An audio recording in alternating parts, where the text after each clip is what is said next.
आज की इस क्लास में हम डिस्कस करेंगे क्लोज टेस्ट के बारे में। ये जो क्लोज टेस्ट बनाया गया है वो द हिंदू से बनाया है।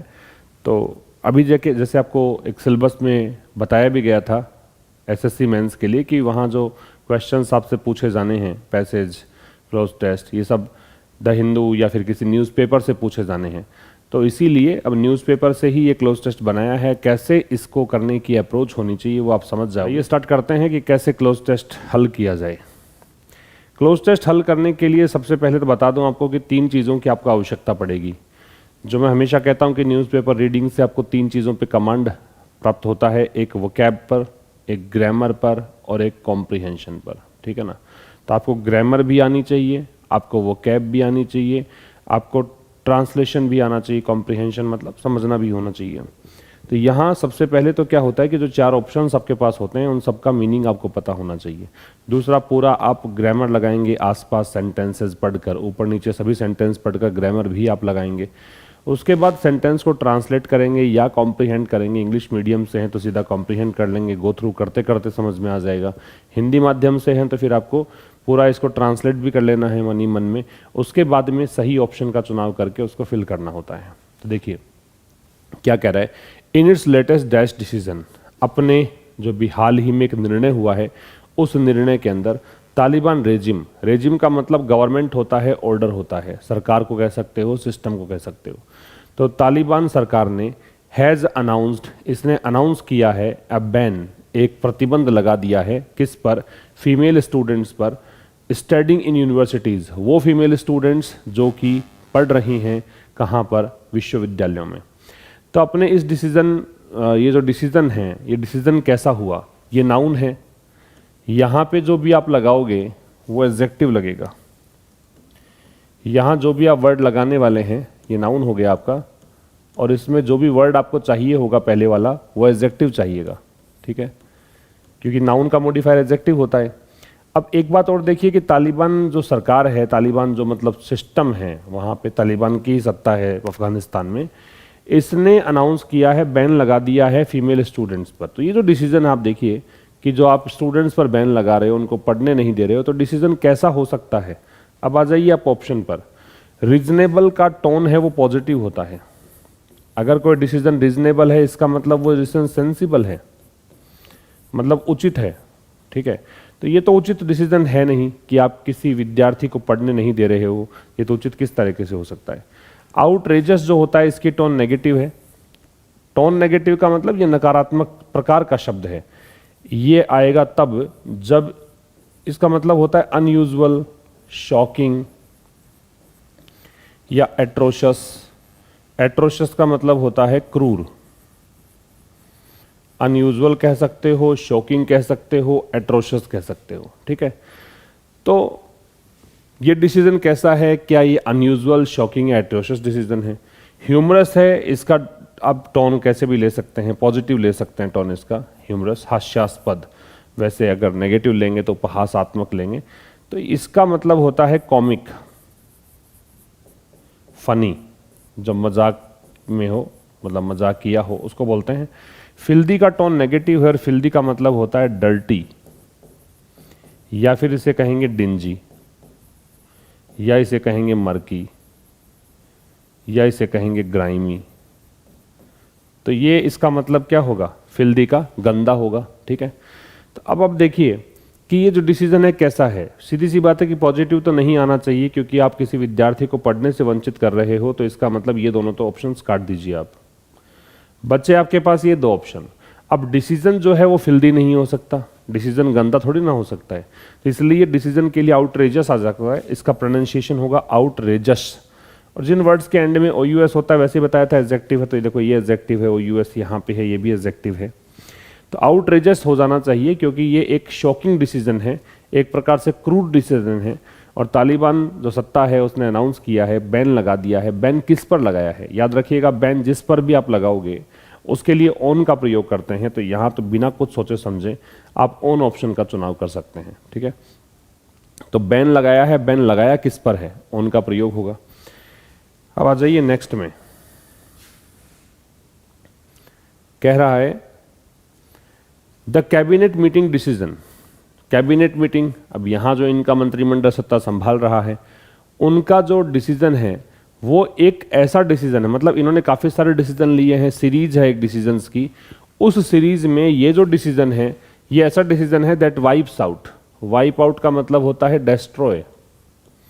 वाइप आउट का मतलब क्या होता है? डेस्ट्रॉय, नष्ट करना, या फिर आप इसे क्या कहोगे? इरेडिकेट कह सकते हो। ठीक है, तो ये जो मीटिंग में डिसीजन हुआ है, ये एक सीरीज जो डिसीजन की है उनमें से एक ऐसा डिसीजन है जो कि नष्ट करता है, वाइप आउट करता है किसको? बहुत सारे सोसाइटल गेन्स हुए थे सिंस 2001। 2001 में तालिबान सत्ता में था, उससे बाद में अफगानिस्तान ने जब सरकार, मतलब काबुल सरकार जब बनी थी, तब कुछ सोसाइटल गेन्स हुए थे। सामाजिक दृष्टिकोण से अगर देखें तो काफ़ी कुछ वहाँ पे चीज़ें डेवलप हुई थी, सब कुछ सामान्य हालात होने लग गए थे। ठीक है ना, तो उनमें से कोई एक चीज़ जो है ना, मतलब ये जो इन्होंने किया है डिसीजन, ये काफ़ी सारे जो डिसीजन थे जिन्होंने सोसाइटल गेन्स जो हो रखे थे 2001 में, 2001 से लेकर अब तक, जब सरकार 2001 को चुना क्यों है इसने? क्योंकि 2001 में तालिबान पावर में था। ठीक है, एक बात और बता दूं मैं आपको काम की बात, कि तालिबान से पहले देखो दै का प्रयोग करेंगे, एक समूह है, इससे पहले दै का प्रयोग होता है, आप कभी भी देखेंगे अखबार में इसका नाम तो दै आपको मिलेगा। तो जब से ये तालिबान सत्ता में था, 2001 की बात है, उस समय से लेकर अगर बात करें तो बहुत सारे सोसाइटल गेन्स हुए थे। उसके बाद जब काबुल सरकार बनी थी तो समाज में काफ़ी कुछ प्रॉस्पेरिटी या डेवलपमेंट हुआ था, लेकिन इन्होंने सब डेवलपमेंट को तहस नहस कर दिया, सब कुछ डिस्ट्रॉय कर दिया। तो ये डिसीजन भी ऐसा ही है। आगे कह रहा है दीज डैश इंक्लूड, ये जो अब ये सीरीज है ना, इसी के लिए आ रहा है जो डिसीजन इन्होंने लिए हैं। तो ये वाले जो डिसीजंस हैं इंक्लूड, इसमें शामिल है कौन कौन से डिसीजन? इन्होंने अफगान स्कूल गर्ल्स जो हैं, अफगानिस्तान के जो स्कूल की लड़कियां हैं, उनको स्टडी करने से रोक दिया है। और ये उनकी बात है जो ग्रेड 6 से ऊपर हैं, मतलब 6ठी क्लास के बाद जो स्टूडेंट्स हैं 7th 8th 9th, इनको स्कूल जाने से रोक दिया है। जॉब रेस्ट्रिक्शंस लगा दिए हैं, जॉब पे प्रतिबंध लगा दिया है, और यहाँ तक कि बैन लगा दिया है उन महिलाओं पर भी जो जिम्स या पब्लिक पार्क्स, जिम जाने वाली महिलाओं पर बैन है, पब्लिक पार्क सार्वजनिक पार्क है वहाँ जाने वाली महिलाओं पर बैन है। और इसमें देखिए पब्लिकली उनको कोड़े भी मारे जाते हैं। फ्लॉग का मतलब होता है कोड़े मारना, चाबुक से मारना। उन लोगों के लिए ये है जो ट्रैवल करती हैं बिना मेल रिलेटिव्स के, जो अपने पुरुष रिश्तेदारों के बगैर अगर अकेली घूम रही हैं तो उनको फ्लॉगिंग भी की जाती है। Dash dam. अब देखिए यहाँ तो क्या आएगा, वाद की बात है, पहले हम लेते हैं इसको। ये जो डिसीजंस हैं, अब दीज आ रहा है, पहली बात तो आपको हर एक एंगल से सोचते हुए बढ़ना है। दीज है वो प्लूरल के लिए आता है, दीज के बाद में जो शब्द आएंगे वो प्लूरल नाउन आएंगे। प्लूरल अगर आएंगे तो देखिए डिसीजन नहीं आ सकता क्योंकि ये सिंगुलर है।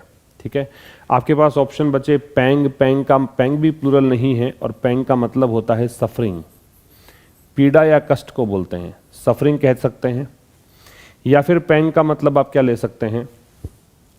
आप इसका मतलब ले सकते हैं जो कह सकते हो, एक वर्ड होता है एग्नी, तो एग्नी ले सकते हो, पीड़ा या कष्ट। ऑफेंस है, इसका मतलब होता है क्राइम। ठीक है, अपराध को बोलते हैं। और डिक्री है, डिक्री का मतलब फियट कह सकते हो या एडिक्ट कह सकते हो, आदेश कह दीजिए या निर्णय कह दीजिए, है ना, डिसीजन कह दीजिए, वर्डिक्ट कह दीजिए, ये सब होते हैं। तो ये जो डिसीजंस हैं, तो आप देख लीजिए डिसीजन, इसको तो काट ही देंगे क्योंकि दीज नहीं, दीज के साथ तो प्लूरल नाउन आएगा। पैंग नेगेटिव वर्ड है कि ये सफरिंग्स हैं, इनमें इंक्लूड हैं, ये हो सकता था लेकिन पैंग्स होना चाहिए था।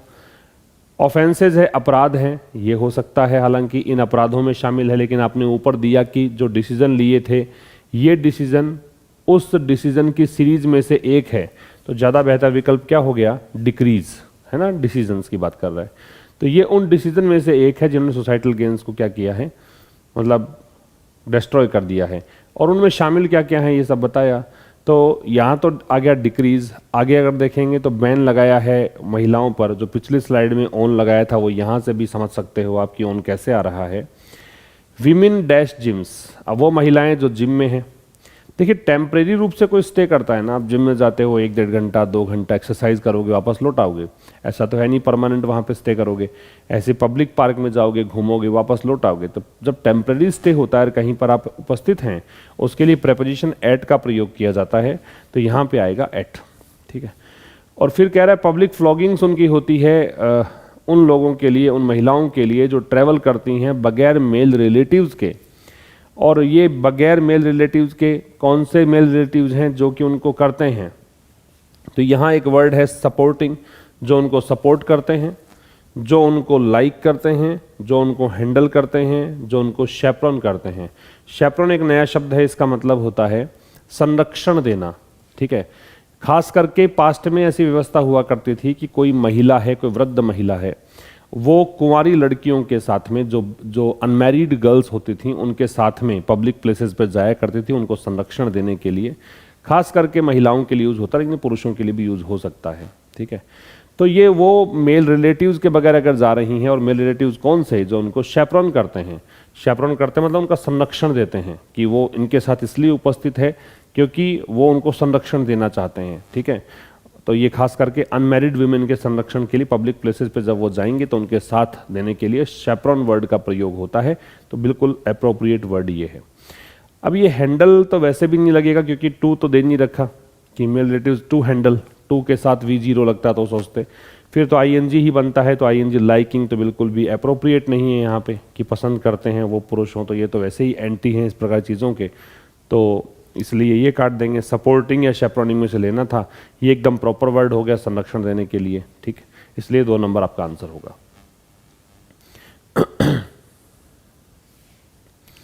आगे क्या कह रहा है देखिए, आगे कह रहा है कि in effect a regime that is growing क्रूलर।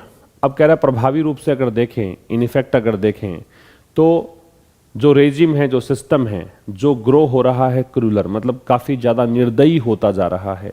तो ये कह रहा है कि प्रभावी रूप से अगर देखें तो वो सिस्टम, वो तंत्र जो कि ज़्यादा निर्दयी होता जा रहा है, क्रूलर है वो डिग्री कंपैरेटिव है क्रूअल की, तो ज़्यादा क्रूअल हो रहा है। एंड डैश रैशनल, और ऐसा रैशनल, रैशनल का मतलब क्या होता है, जो तार्किक हो, बुद्धि का प्रयोग करे। आप बात समझिए कि एंड जो है अपने दोनों साइड में चीज़ें सेम लेता है ना। यहाँ डिग्री कंपैरेटिव है, पहली बात कि डिग्री कंपैरेटिव है। दूसरी बात, ये जो टोन है वो नेगेटिव है, तो इधर भी नेगेटिव का लेंगे। तो जब आप अगर ऐसे कर दोगे मोर रैशनल, तब तो क्या हो जाएगा, इधर तो कह रहा है कि अधिक निर्दयी, इधर कहेगा अधिक बुद्धिमान, तो ये तो होगा नहीं, नेगेटिव, ये तो अलग हो गया। द लगा नहीं सकते लेस से पहले। लेस क्या होता है, लिटिल की डिग्री कंपैरेटिव होती है, लिटिल, लेस, लीस्ट, ठीक है। तो ये तो आप लगा नहीं पाओगे क्योंकि द लगा हुआ है। द तो डिग्री सुपरलेटिव में लगता है जनरली, हालांकि लगता तो कंपैरेटिव में भी है, लेकिन ये स्थिति यहाँ पे है नहीं ऐसी। जब 2 बार डिग्री कंपैरेटिव होती तब लगाते हम यहाँ पे द। मोस्ट लगा नहीं सकते, सुपरलेटिव है, तो यहाँ पे क्रूअर और लेस, ठीक है, क्योंकि नेगेटिव देना था। तो रेजिम जो कि ग्रो हो रहा है क्रूलर, ज़्यादा निर्दयी हो रहा है और कम रैशनल हो रहा है। By the day, by the dash, एक फ्रेज होती है by the day. By the night भी होता है होने को, तो बाई द नाइट जो है इसका मतलब तो होता है ड्यूरिंग नाइट, रात्रि के दौरान। और बाई द डे जो है, बाई द डे जो एक फ्रेज है, इसका मतलब होता है ग्रेजुअली, धीरे धीरे। बाई द डे का मतलब होता है ग्रेजुअली, धीरे धीरे। तो यहां पे आ जाएगा by the day. Wants about half the countries population, ये पॉपुलेशन कौन सी है, ये महिलाओं की जनसंख्या की बात कर रहा है। जो देश की आधी जनसंख्या है उसको पब्लिक साइड से दूर, मतलब जो लोगों की नज़रों में ही ना है, ऐसा रखना चाहता है। तो बाई द डे मतलब धीरे धीरे, ये फ्रेज काम करेगी यहाँ पे। तो ये जो सिस्टम है, ये जो रेजिम है, ये ज़्यादा निर्दयी बन रहा है और कम रैशनल हो रहा है, धीरे धीरे। चाहता है, ये रेजिम की बात ही कर रहा है, चाहता है कि कंट्री की हाफ पॉपुलेशन जो है वो आउट ऑफ पब्लिक साइट रहे, लोगों की नज़रों में ना आए।